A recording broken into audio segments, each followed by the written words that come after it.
ki la doon toppatoo soo mënee defal ko bi lépp baaxi yow laa doon gis bi ma sonne yaa ma doon digal su ma réeree dëgg gërëm naa la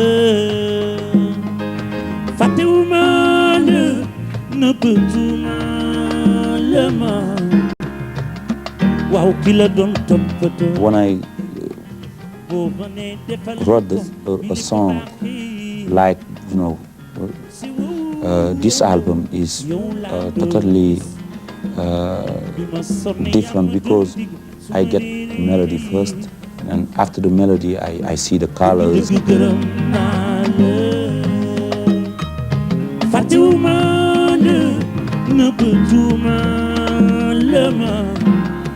Man la seen doom jeey fàttewuma la nëbbatuma la man la seen doom jeey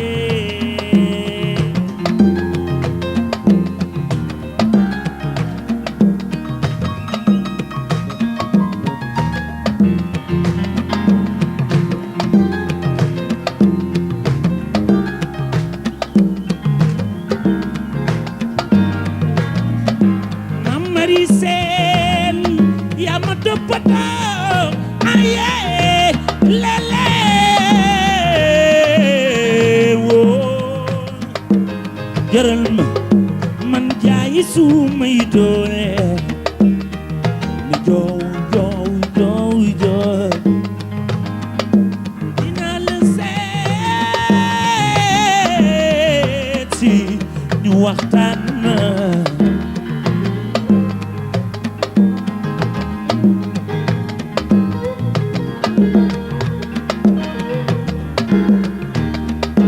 ki la doon toppatoo soo mënee defal ko bi lépp baaxi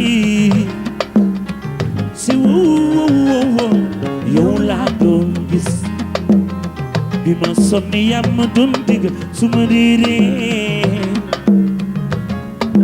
dëgg gërëm naa la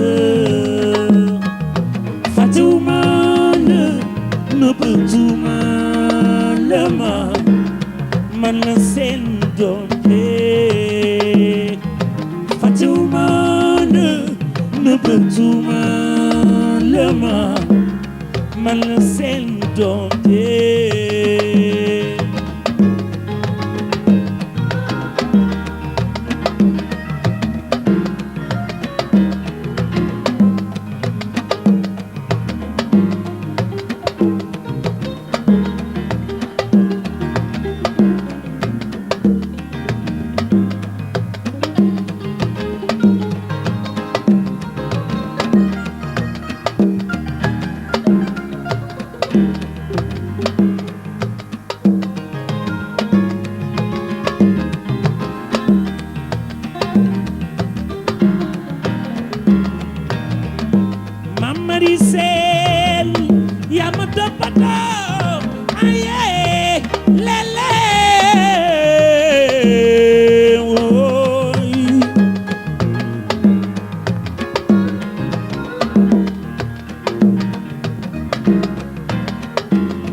ki la doon toppatoo su ma nee defal ko yow laa doon gis ki la doon toppatoo su ma nee defal ko yow laa doon gis ki la doon toppatoo su ma nee defal ko yow ki la doon toppatoo soo mënee defal ko yow laa doon gis ki la doon toppatoo soo mënee defal ko yow laa doon gis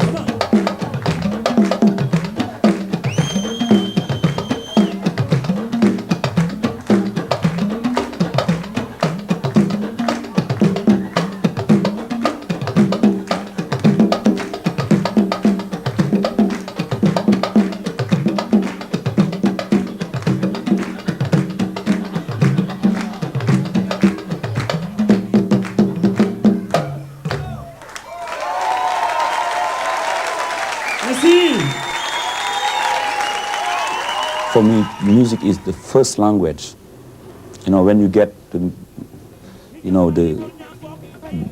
music inside you, and I think you get a message and you understand something. Big example, we love Bob Marley in Africa. In Senegal, people don't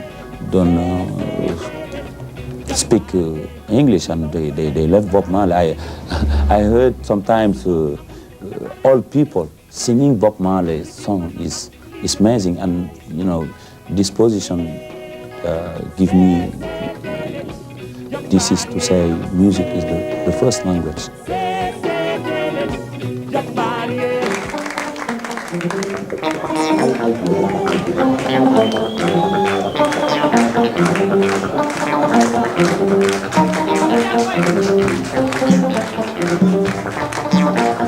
Tubaab bi jaaxle ba jaaxle dafa ni ko Bamba mu nekk mbaa mu ne ku yaa ne woon doon tooñ sa borom te doo tooñ sa morom te waxtu gi liggéey soo giwul waxtu wi di nga tooñ sa borom te boo julee sunu bingaal di nga ñu tooñ Bamba sànni dëgg gi tubaab ba jaar. Do you hear me, Father Bamba? You say me, Father Bamba. Do you hear me, Father Bamba? You say me, Father Bamba.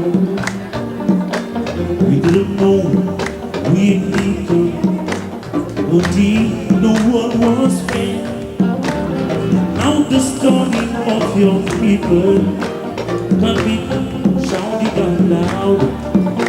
Your faith, your soul, in your journey, between God and the man.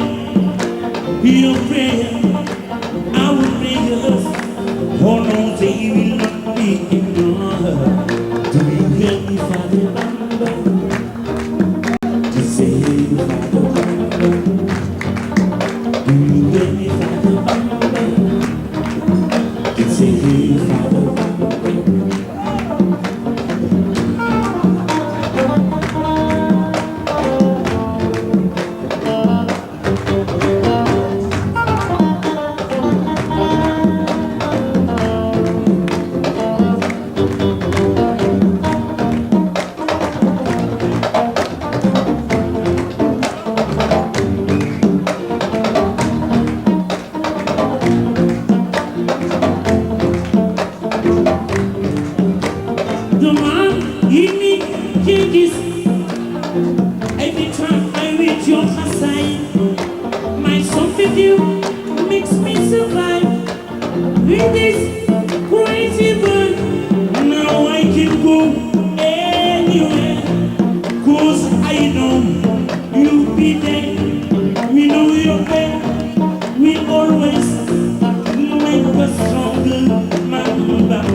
Every day, every night, every morning, see you singing and see you crying.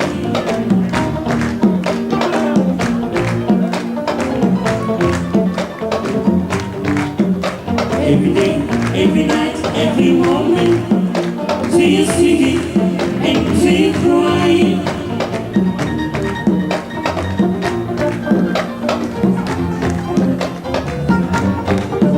Every day, every night, every moment. See you singing and see you crying.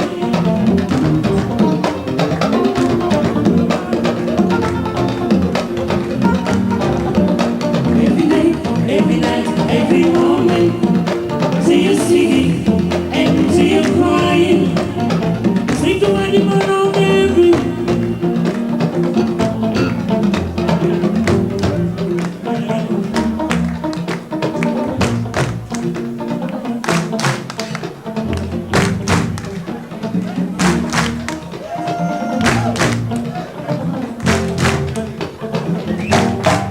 Sing to my man, Youssou ne mes tugi ne sambara. Mami di ne fat, mami di ne fat.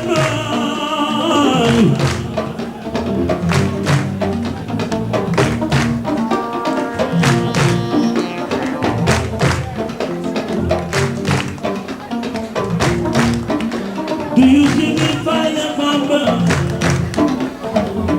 Sing to my mama. Dem di ko sobu ne mes tugi ne sambara. Mami di ne fat, mami di ne fat.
Your soul in your journey, hurting between God and the man.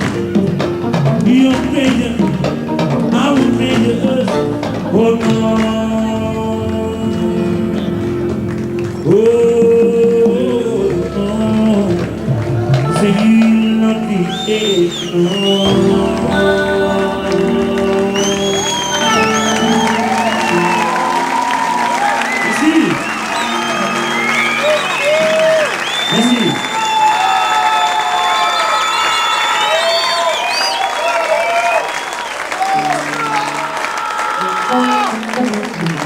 Merci. On va faire le dernier morceau.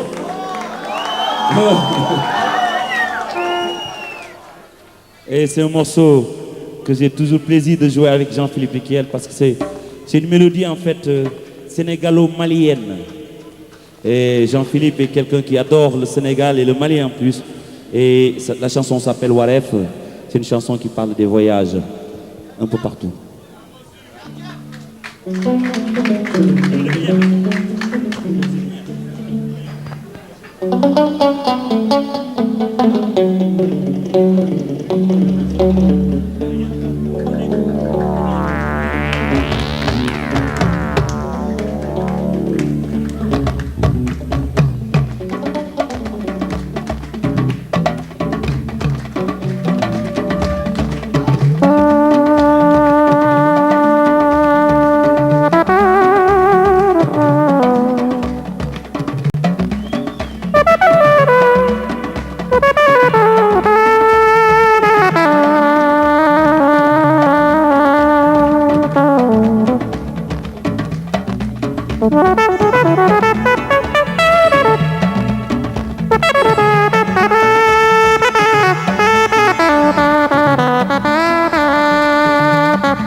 lo fete madu nyanga duga nanga lo fete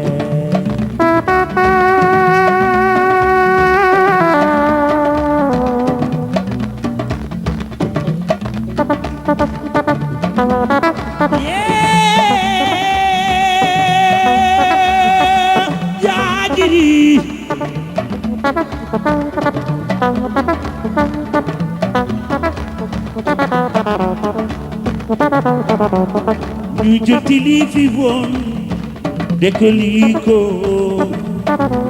julaati li fi itey ñu boole ko mu jël sa liggéey si biir gënoon ne ñu bokk ko yéen waa Tambacounda yal na seen ñaan yi dangoo amiin yaa yéen waa Serekunda lu ma leen yéene naa ca jiitoo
Influenced by someone is difficult for me to say these people, this musician influenced me. But I can say Sol Makossa from Manu Dibango give me assurance to become a musician. Fela Ransom Kuti give us sound or a possibility to have something coming from Africa and the vibe.